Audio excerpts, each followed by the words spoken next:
So if you are a light worker or you're asking yourself, am I a light worker? You should be asking yourself, am I conscious? Am I awake? Is my third eye open? Do I know what it means to be conscious?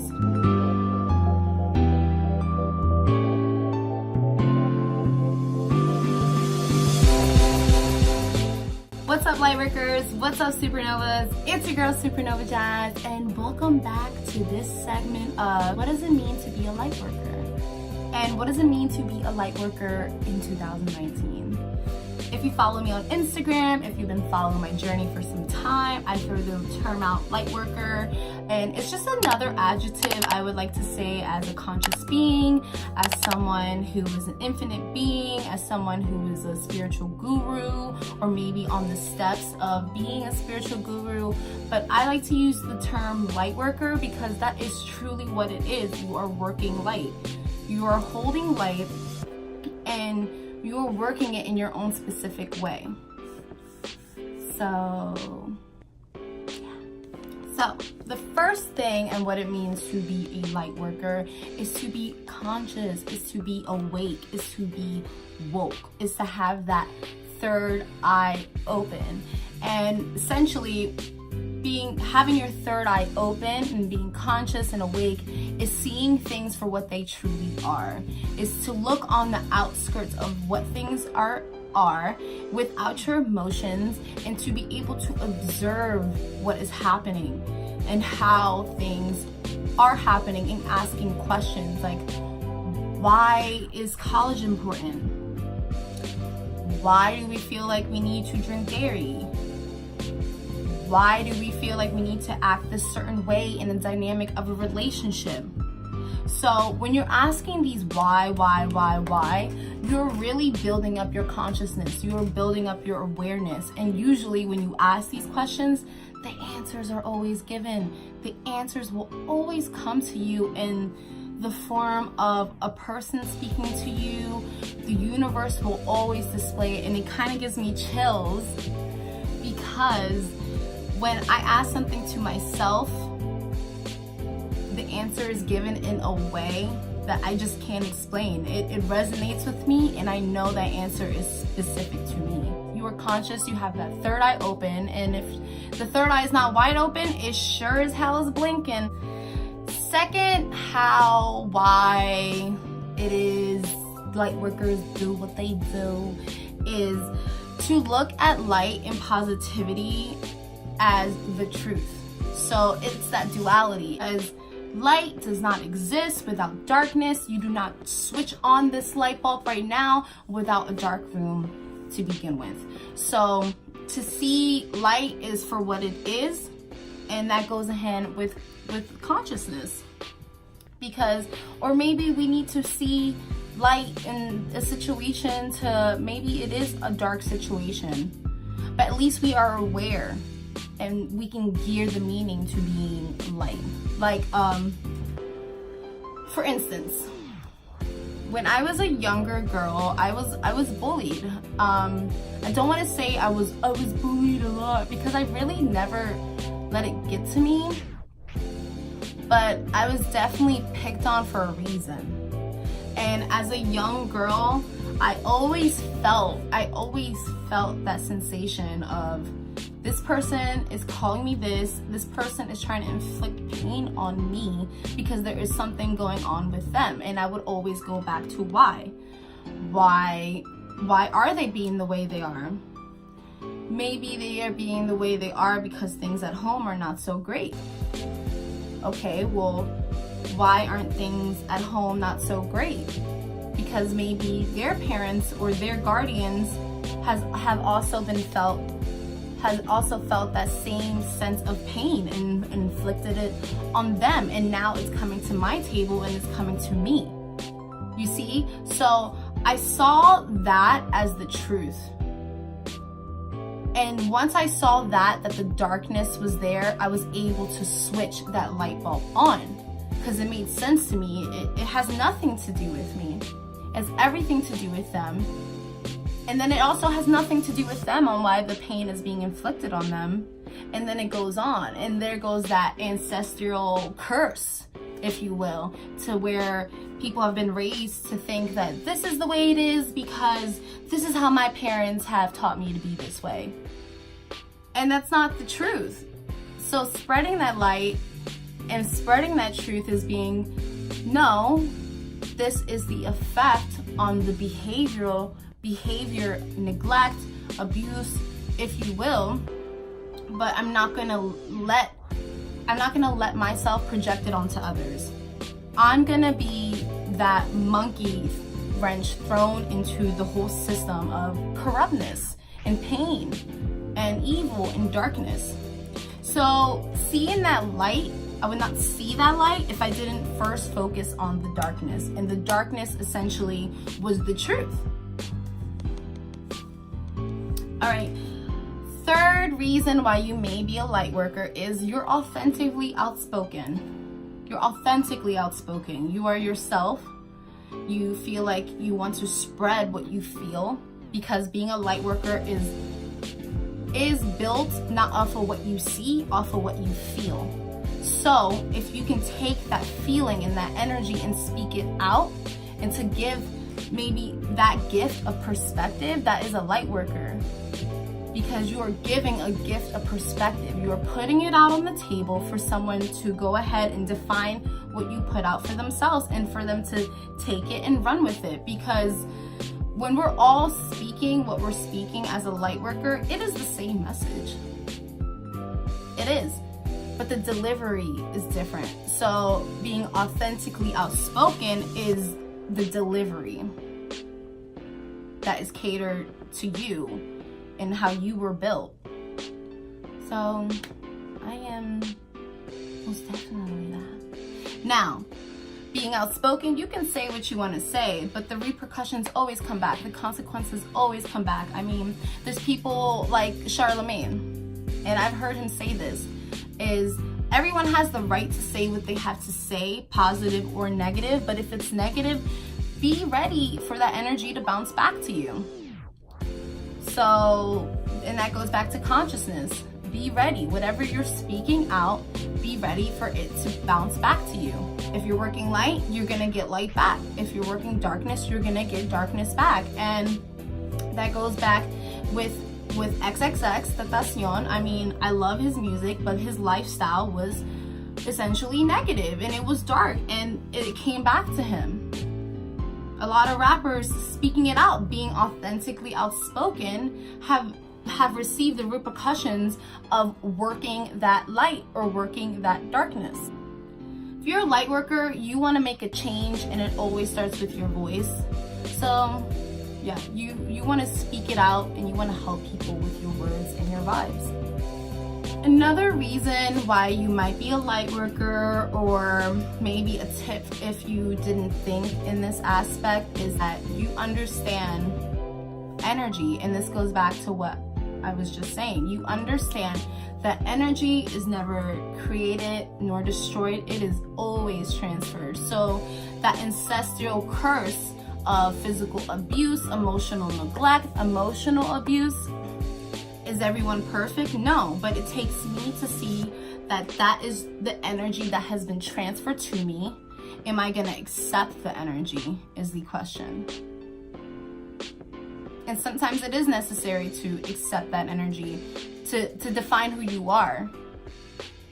Sometimes it is necessary to have that darkness and to have those dark night of the souls, to understand what you don't like, what you do like, to come face to face with your traumas and say, okay, well, I need to heal from this, or I need to implement new techniques, new energy for my lifeline, for those who follow behind me. So yeah, understanding the energy work would also be understanding that what you put into your body reflects on the outside. And I want to give an example for what's going on with me. I definitely want to do a video on this when I feel like I have been more like progressed in this process. But right now I stopped smoking weed. I stopped eating edibles. I really truly believe that, okay, yeah, it's weed and it has helped me through so much, through hard times. But it inhibited emotions, and it made me very chill, because I feel like I am a hyperactive person. I have so much on my mind, but that was showing on the outside, because now I'm too chill to work out. I am too chill to like see the details that are in front of me. I am too chill to maybe do some self-care routines, and it shows, and it shows. It might not show to you, but it shows to me. And it's the same thing with food. Someone of a poor diet, it's gonna show on the outside. When I look at people who are very obese, it's not that they love food, and yeah, they are addicted to it, but it's because they're in a lot of pain, and they feel you just feel like you need to like fill a void instead of sitting with your emotions.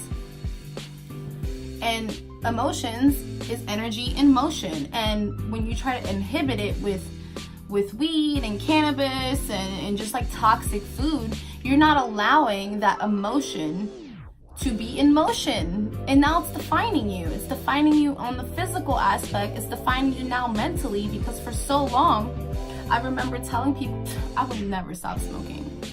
Are you kidding? I would never stop smoking.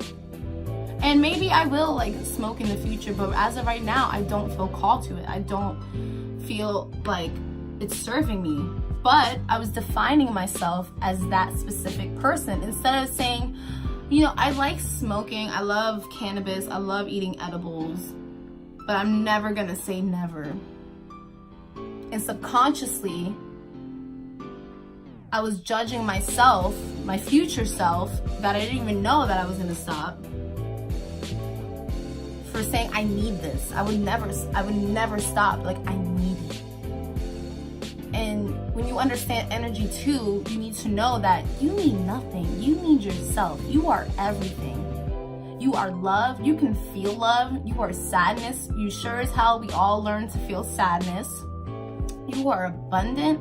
I mean, hair grows effortlessly. Nails grow effortlessly. Well, these are fake. But you get what I'm saying.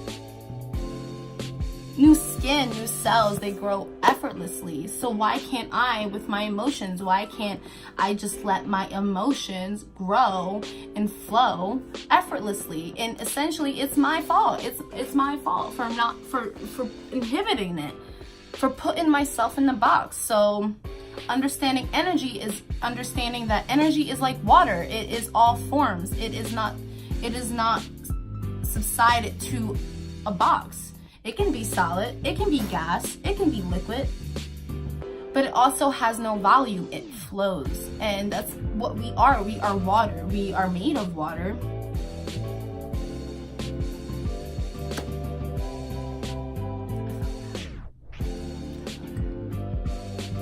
Understanding energy, that when I speak of energy, when I educate on energy, I am really educating myself. I am keeping myself aligned. I am speaking it out. I am feeling it, and it's coming right back to me. I tell everyone, I tell my mom especially, because I love my mom. Shout out to her if she is watching this, but she probably isn't, because that's just how it is. They'll only watch it when it starts booming. Your thoughts, your words. Think of the sky, the stars, the universe. It's limitless. But subconsciously, there's a mirror back there. And what you put out goes up, up, up, up, goes past the universe, goes past the stars, and hits that mirror and comes back. Do you know how it's gonna come back to you? We never know. You never know how what you manifest, and that's manifestation. And what you speak and what you feel and the energy you put behind your thoughts. You never know how the manifestation is going to come about, but you are always 110% responsible for your manifestations and for your energy. But the part of being a light worker too is knowing that you were sent here to remember. You were sent here to remember that before we all hit this planet, we signed that contract. We know how things are going to happen. When you are in spirit form, you feel no pain. You are limitless, right? You were sent here to feel that pain. You were sent here to remember who you are through experience. You were not sent here to work a 9 to 5 to pay the bills and that's it. And that goes back to consciousness, because if you think so, you're really not asking why enough. You are letting that box be you and define you.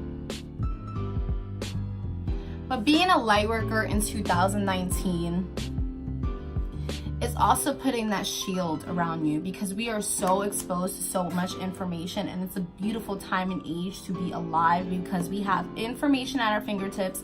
College will be obsolete in maybe 10 years because we have all these resources, but you have all these reasons too and opportunities to compare yourself to someone else. And that is that is a gift and a curse, because in the 90s, not too long ago, you didn't have that comparison there. You could compare yourself to those that were like close to you, but why the hell am I comparing myself to a curve model in California that I've never even met? I only know her Instagram name. I don't even know her full name. Majority will show their highlights and live through an aesthetic. But you just need to know you are the aesthetic.